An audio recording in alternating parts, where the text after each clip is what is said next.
relaxed.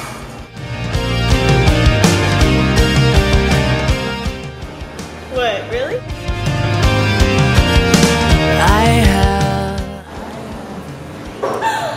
I didn't know that. I don't know what you could possibly expect under this condition, so I'll wait.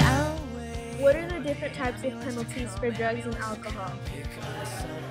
They can range anywhere from a warning if you stop someone that has an open container. You could give them a warning, dump it out. You could give them a citation. You could arrest them, and depending on the type of drug that it is or the quantity, it could be a misdemeanor, it could be a felony. So a felony you go to prison for. A misdemeanor you would do county. What are the differences between being underage and not with penalties? They're very similar, but as opposed to an adult that might go to jail on a felony, he could go to state prison, whereas a juvenile, they're going to go to juvenile hall, and they have different categories of incarceration for juveniles.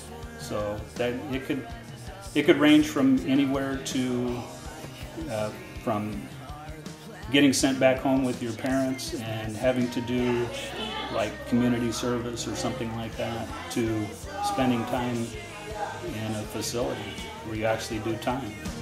How will it affect your future?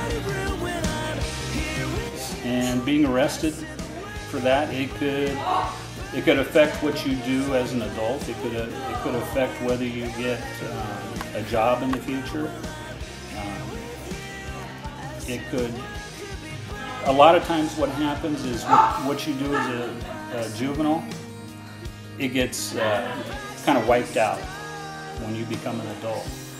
But there's some things, depending on how far, how serious that crime is, it may not go away.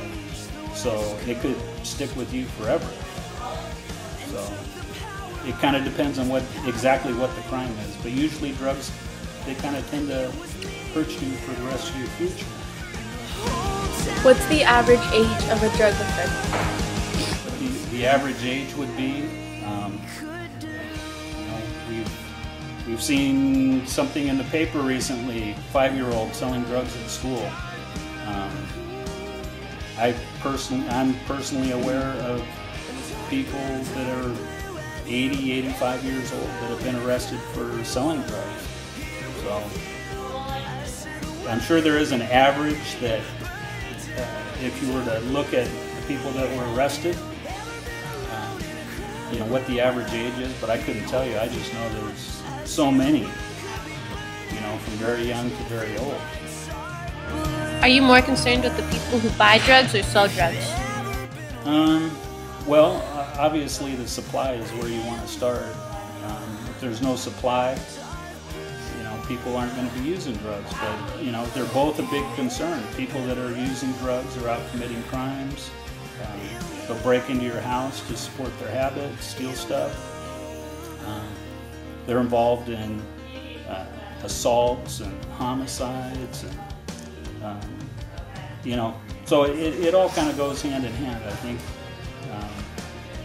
one isn't more important than the other, but obviously if you stop the dealing, the supply is gone. What is the most common used drug that you arrest for? The alcohol. A lot of people don't look at alcohol as being a drug, but it is. And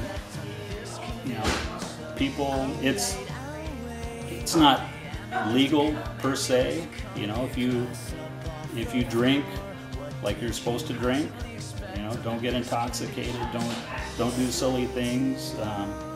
If you're of age, you're over 21, then you can drink, and that's legal. But there's a lot of people that abuse it. They get drunk and can't take care of themselves. They end up getting arrested for that. They drive under the influence. And a lot of assaults and other crimes, homicides, are caused from being under the influence of alcohol. Do Do you catch more people underage smoking or underage drinking? I think it's kind of 50-50 for me, but I don't think I see as much smoking in younger people now because they're a lot smarter. They know not to. They know it's bad for you. But there's a lot of younger people that know not to drink too. So it's kind of 50-50. What's the most common arrest for teenagers today?